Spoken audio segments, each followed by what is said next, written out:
Allah Azza wa Jalla. Kemarin kita membahas tentang tidak diterimanya sholat seseorang yang ada harta haram di dalam perutnya. La yakbalullahu sholatan imri'i fi jawfihi haramun. Ya, Allah tidak menerima, tidak yakbalu, menerima. Siapa yang tidak menerima Allah sholatan, sholatnya seseorang, ya, fi jawfihi, yang di dalam perutnya haramun, ada sesuatu yang haram. Kemudian Rasul juga menambahkan lagi, wala yakbalu, dan tidak diterima. Apa yang tidak diterima? Sodakotan, sodakoh, sedekahnya seseorang, ya, min hululin, dari harta yang tidak baik atau dari harta yang buruk atau harta haram. Ini materi yang kemarin saya review dulu, ya, bahwa jangan sampai kita kemudian menganggap enteng tentang dosa riba ini atau tentang dosa harta haram ini, karena berefek kepada tidak diterimanya sholat dan tidak diterimanya sedekah kita. Dan kemudian yang lebih fatal lagi, salah satunya adalah ibadah-ibadah yang utama, ya, yang mafdoh, ya, salah satunya adalah ibadah haji. Orang yang menggunakan harta haram, ya, memakan harta yang zalim, ya, mencari harta dengan jalan yang dilarang oleh Allah Azza wa Jalla, kemudian mereka oleh Allah, ya, tidak diterima hajinya, ya, tidak diterima hajinya dengan kalimat la labaika, tidak labaika, tidak diterima kedatanganmu, ya, wala sa'daika, dan tidak engkau mendapatkan kebahagiaan, zadukal haram, ya, engkau berangkat dengan menggunakan hal yang haram, ya, wa nafaqatuka haram, dan harta yang kau gunakan dengan harta yang haram. Kemudian wa hajjuka ghairu mabrur, maka hajimu tidak mabrur, ya. Kalau sah dan tidaknya masuk dalam rukun, dia sah, tetapi tidak dikabulkan oleh Allah Azza wa Jalla tentang naik hajinya. Ini ibadah haji. Ada yang lebih dahsyat lagi, perkataan Imam Al-Ghazali, ya, penulis kitab Ihya Ulumuddin, kemudian dimukhtasar, diringkas menjadi kitab Minhajul Qasidin, ya. Beliau mengucapkan, dan ucapan ini dinukil oleh Imam An-Nawawi, ya, dan serta Imam Nawawi mengatakan bahwa nukilan ini, pernyataan ini merupakan pendapat ulama Syafi'iyah, ya. Ini luar biasa, ya. Apa yang dikatakan oleh Imam Ghazali tentang orang-orang yang memakan harta haram, ya, harta yang dia makan untuk dirinya, untuk keluarganya, untuk anaknya, untuk istrinya, dan seterusnya. Dia bangunkan rumah, dia bangunkan bisnis, dan seterusnya dari harta yang haram yang dilarang oleh Allah Azza wa Jalla. Apa yang beliau sampaikan? Hujatul Islam Imam Ghazali, dia mengatakan, barang siapa yang hanya memegang harta haram, ya, makanya tidak ada kewajiban untuk berhaji. Jadi beliau mengatakan bahwa orang yang mempunyai harta haram, ya, walaupun banyak, maka dia belum dikatakan orang yang mampu untuk menunaikan haji. Kenapa? Karena pada dasarnya harta haram itu bukan miliknya, gitu. Maka Imam Ghazali lebih dahsyat lagi, ya, lebih tegas lagi, bahwa orang walaupun banyak hartanya, ya, terhitung dia mampu untuk menunaikan ibadah haji, maka tidak ada kewajiban haji kepadanya. Kenapa? Karena harta itu bukan miliknya, ya. Bahkan dalam hal zakat juga sama, ya. Orang yang mempunyai harta banyak, terhitung mencapai nisabnya ketika dia harus mengeluarkan zakat, maka dia tidak wajib mengeluarkan zakat. Kenapa? Karena harta yang dia miliki itu adalah bukan hartanya, ya, bukan hartanya. Kemudian bagaimana agar harta itu bisa bermanfaat? Imam Ghazali mengatakan, maka kembalikan kepada pemiliknya. Kalau harta itu dari hasil korupsi pekerjaan, maka cari tahu, saya korupsi dari perusahaan apa, ya, dari dinas apa, dan seterusnya, kembalikan uang korupsi itu, ya. Kemudian kalaupun dia uang haram itu berasal dari menipu, ya, maka cari siapa yang dia tipu sehingga dia mendapatkan harta itu. Nah, kemudian Imam Ghazali mengatakan, dan seandainya dia korupsi terus tidak tahu dari mana orang-orang yang akan saya kembalikan, kemudian ketika dia mendapatkan harta yang haram itu dari hasil menipu, dan selanjutnya dia tidak tahu siapa orang yang ditipu dan seterusnya, maka Hujatul Islam Imam Ghazali mengatakan, sedekahkan di jalan Allah. Carilah orang-orang fakir dan miskin, kemudian berikan kepadanya. Ya, berikan kepadanya, karena kita tidak tahu siapa pemilik dari harta yang kita ambil. Maka hari ini, ketika ada orang-orang yang disibukkan dengan pekerjaan haram, ya, bekerja di lembaga ribawi yang jelas-jelas dilarang oleh Allah dan Rasulnya, bahkan ditantang perang oleh Allah dan Rasulnya, ya, bahkan kelak di hari kiamat dia akan dibangkitkan dalam keadaan sengkoyongan seperti pencuri dan seterusnya, seperti orang gila dan seterusnya. Bahkan nanti di hari kiamat nanti dia akan dimasukkan ke telaga yang telaga itu terbuat dari nanah dan darah yang busuk dan panas dan seterusnya. Maka hari ini ketika engkau bertaubat kepada Allah, kembalikan harta itu, ya, atau hentikan transaksi itu. Kalaupun Anda ternyata sudah terlanjur mengambil harta itu, Anda bertaubat dan Anda sudah menutupi dosa-dosa riba itu, maka ketika ada sisa dari uang itu, maka sedekahkan di jalan Allah untuk perbaikan-perbaikan fasilitas umum dan seterusnya. Ini konsekuensi ketika kita memiliki harta yang haram. Bahkan, ya, mualif, ya, penulis buku ini mengatakan bahwa harta haram adalah penyebab kehinaan dan kemunduran umat Islam. Nah, hari ini pemirsa yang dirahmati Allah Azza wa Jalla, bagaimana kita lihat hari ini umat Islam? Agama Islam adalah agama yang mayoritas. Bahkan Islam, al-Islamu ya'lu wala yu'la, ya. Islam itu ya'lu, tinggi, ya, wala yu'la, dan tidak ada yang menghinakan alaih kepada Islam tersebut. Ini janji Allah dan Rasulnya, tetapi kemudian kenapa hari ini kemudian Islam dianggap remeh, ya, dianggap enteng oleh orang-orang yang hari ini menghina Islam dan seterusnya. Kenapa bisa seperti itu? Ini efek dari harta haram. Coba perhatikan hadis Rasulullah SAW yang diriwayatkan oleh Abu Daud dan disahihkan oleh Imam Al-Albani. Bagaimana bunyi hadisnya? Ya, agar kita bisa kembali lagi di jalan yang benar, dan kehinaan itu, kemunduran itu, ya, kemudian Allah kembalikan menjadi izzatul Islam. Islam kembali jaya lagi dan ditakuti oleh musuh-musuhnya. Perhatikan hadisnya. Ya, bismillah. Idza tabayatum, ya, bil aina, ketika kita, ya, ketika kalian membiasakan transaksi, ya, bayatum, ya, ketika kalian membiasakan transaksi bil aina, ya, bil aina, dengan transaksi-transaksi riba atau transaksi-transaksi yang melanggar syariat Allah. Ini dalam hadisnya, wa akhadtum adnaban baqar, dan kemudian Anda, ya, mengagungkan bakar, hewan ternak, ya, bimakna maksudnya adalah pekerjaan-pekerjaan kita, ya, karena zaman dulu orang kaya itu banyak ternaknya, ya, baik onta, domba dan seterusnya.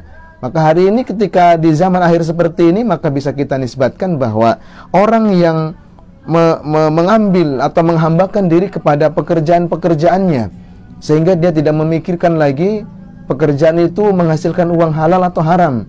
Yang penting bisa dirinya makan atau memberikan makan kepada anak dan istrinya. Ya. Kemudian waraditum bizar'i, ya. Dan kemudian waraditum, dia ridho, ya, bizar'i, ya, dengan kemewahan tersebut, dengan keadaan tersebut, dengan tanaman-tanaman tersebut, dengan kekayaan-kekayaan tersebut, dia ridho, ya. Yang pertama tadi, dia menjadikan kekayaannya, hartanya dan seterusnya tanpa memperhitungkan halal dan haramnya. Kemudian yang kedua, waraditum, dan dia ridho, ya, bizar'i, dengan kekayaan, ya, dengan pekerjaannya dan seterusnya dari hasil yang tidak sesuai dengan syariat Allah dan Rasulnya. Kemudian di kalimat selanjutnya Rasul katakan wa taraktumul jihad, dan kemudian dia meninggalkan jihad. Pemirsa yang dirahmati Allah Azza wa Jalla, orang kalau sudah melakukan transaksi-transaksi yang jauh dari syariat Allah, ya, transaksi-transaksi yang di dalamnya ada unsur-unsur ribawi, ya, kemudian dia menghambakan diri terhadap harta-harta yang dia miliki, Rasul melaknat, la'ana Rasulullah sallallahu alaihi wasallam, Allahu sallallahu Muhammad, orang yang menjadi budak dirham, orang yang menjadi budak dinar, dan orang yang menjadi budak pakaian. Ya, ta'isu abdud dinar, ya, terlaknatlah para abdu dinar, ya, penyembah atau hamba-hamba dinar, ya, yang hidupnya hanya untuk cari uang saja tanpa memperdulikan haram dan halalnya. Ya. Kemudian celakalah para ahlul dirham, ya. Kemudian celakalah para penyembah pakaian dan seterusnya. Ini semua adalah orang-orang yang didoakan oleh Rasulullah SAW untuk mendapatkan kecelakaan. Maka selanjutnya ketika orang-orang tersebut, ya, orang-orang tersebut sudah terbiasa dengan transaksi-transaksi ribawi. Orang tersebut sudah terbiasa dengan memakan harta-harta yang haram. Ya, orang tersebut sudah terbiasa dengan menggunakan pakaian-pakaian yang haram. Ya, orang tersebut sudah terbiasa menggunakan kendaraan-kendaraan dari hal yang haram dia dapat. Ya, orang tersebut berbisnis dengan banyaknya bisnis tapi dari harta yang haram. Ketika dia sudah terbiasa, maka muncullah hubud dunya, cinta dia terhadap dunia. Maka yang akan terjadi sebagaimana hadis yang katakan Rasulullah SAW, wattaraktumul jihad, maka selanjutnya dia akan meninggalkan jihad. Ruh perjuangan untuk berjihad di jalan Allah dia akan tinggalkan. Kenapa? Karena dia sudah disibukkan dengan pekerjaannya. Harta yang haram sudah masuk begitu banyak di dalam perutnya, sehingga menyebabkan hati tidak takut kepada Allah, jauh dengan Allah dan seterusnya. Maka untuk meninggalkan jihad adalah hal yang biasa. Maka hari itu, ya, ketika orang sudah meninggalkan jihad, efek dari cinta dunia berlebihan, memakan harta yang haram dan seterusnya, maka disitulah mulai dihinakan oleh Allah Azza wa Jalla. Kemunduran umat Islam akan terjadi, sebagaimana hadis yang saya bacakan selanjutnya. Ketika Rasul katakan wa taraktumul jihad, maka selanjutnya mereka akan meninggalkan jihad. Sallato, ya, Rasul katakan mereka akan diberikan, ditimpakan.